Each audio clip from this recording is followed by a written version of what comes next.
കാലിക്കറ്റ് യൂണിവേഴ്സിറ്റിയുടെയും കേരള സർക്കാരിന്റെയും അംഗീകാരത്തോടെ BCA, BSW, BCom, BSc artificial intelligence, BSc psychology, BSc hotel management തുടങ്ങിയ ഡിഗ്രി കോഴ്സുകളിലേക്ക് അഡ്മിഷൻ ആരംഭിച്ചിരിക്കുന്നു. DPOL കോളേജ്, ഡിസാറ്റ്, നിലമ്പൂർ. സേവനങ്ങൾ കൂടുതൽ കാര്യക്ഷമമാക്കാൻ കരുളായി ബ്രാഞ്ച് പോസ്റ്റ് ഓഫീസിനെ സബ് പോസ്റ്റ് ഓഫീസായി ഉയർത്തണമെന്ന ആവശ്യം ഉയർന്നു. നിലമ്പൂരിലേക്ക് കത്തുകളും മറ്റു ഉരുപ്പടികളും എത്തുന്ന ഷൊർണൂരിൽ നിന്നും റെയിൽവേ മെയിൽ സർവീസ് നിർത്തലാക്കിയതോടെയാണ് കരുളായി ബ്രാഞ്ച് പോസ്റ്റ് ഓഫീസിനെ സബ് പോസ്റ്റ് ഓഫീസായി ഉയർത്തണമെന്ന ആവശ്യം ഉയരാൻ കാരണമായത്. വർഷങ്ങളോളം ED സബ് പോസ്റ്റ് ഓഫീസായി പ്രവർത്തിച്ചിരുന്ന പോസ്റ്റ് ഓഫീസിനെ ഏതാനും വർഷങ്ങൾക്ക് മുൻപാണ് ബ്രാഞ്ച് പോസ്റ്റ് ഓഫീസായി തരം താഴ്ത്തിയത്.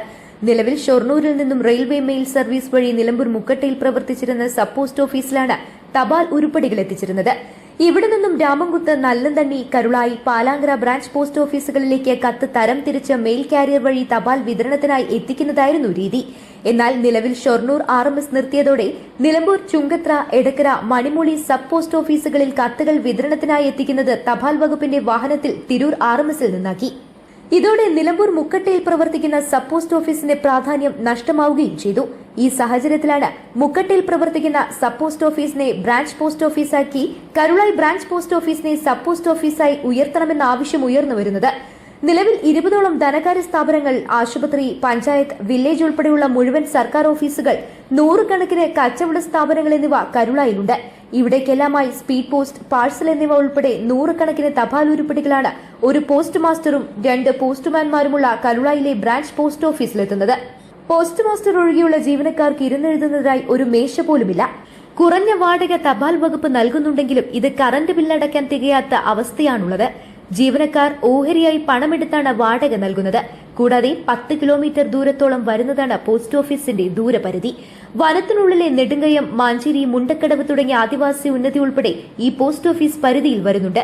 ഇത് ദിനം പ്രതിയെത്തുന്ന 100 കണക്കിന് തപാൽ ഉരുപ്പടികളുടെ സുഗമമായ വിതരണത്തിനും തടസ്സമാവുന്നുണ്ട്.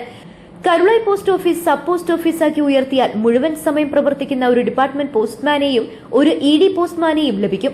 ഇതോടെ കത്ത് വിതരണം കൂടുതൽ സുഗമമാവും. കൂടാതെ ഓഫീസിലെ അടിസ്ഥാന സൌകര്യം വികസനം വർദ്ധിക്കും. തപാൽ വകുപ്പ് വഴി ലഭിക്കുന്ന സമ്പാദ്യ പദ്ധതികൾ, ഇൻഷുറൻസ്, ആരോഗ്യ ഇൻഷുറൻസ്, പാഴ്സൽ ബുക്കിംഗ്, മറ്റ് കത്തിടപാടുകൾ സംബന്ധിച്ച മുഴുവൻ സേവനങ്ങളും കൂടുതൽ സമയം ലഭ്യമാവും. ഈയൊരു മാറ്റത്തിലൂടെ മുക്കട്ട പോസ്റ്റ് ഓഫീസിലെ ജീവനക്കാർക്ക് തൊഴിൽ നഷ്ടമാവുന്നില്ല. പിൻകോഡ് മാറാതെ ജീവനക്കാരുടെ പ്രവൃത്തി സ്ഥലങ്ങൾ തിരൂർ RMSൽ നിന്നും മെയിലെത്തിക്കുന്ന രീതിയും പുനർക്രമീകരിച്ചാൽ മാത്രം മതി. നിലമ്പൂർ മുക്കട്ടയിൽ ബ്രാഞ്ച് ഓഫീസായി തുടരുന്നതോടെ കരുളായിലെ ജീവനക്കാരെ ഇവിടേക്ക് മാറ്റുകയും ചെയ്താൽ മുക്കട്ടയിലും തപാൽ സേവനം കൃത്യമായി നടക്കും. കൂടാതെ നിലമ്പൂർ സബ് പോസ്റ്റ് ഓഫീസും ചന്തക്കുന്ന് ബ്രാഞ്ച് പോസ്റ്റ് ഓഫീസും സമീപത്തായി പ്രവർത്തിക്കുന്നതിനാൽ നാട്ടുകാരുടെ പ്രതിഷേധത്തിനും ഇടവരില്ല. News bureau, Karulai.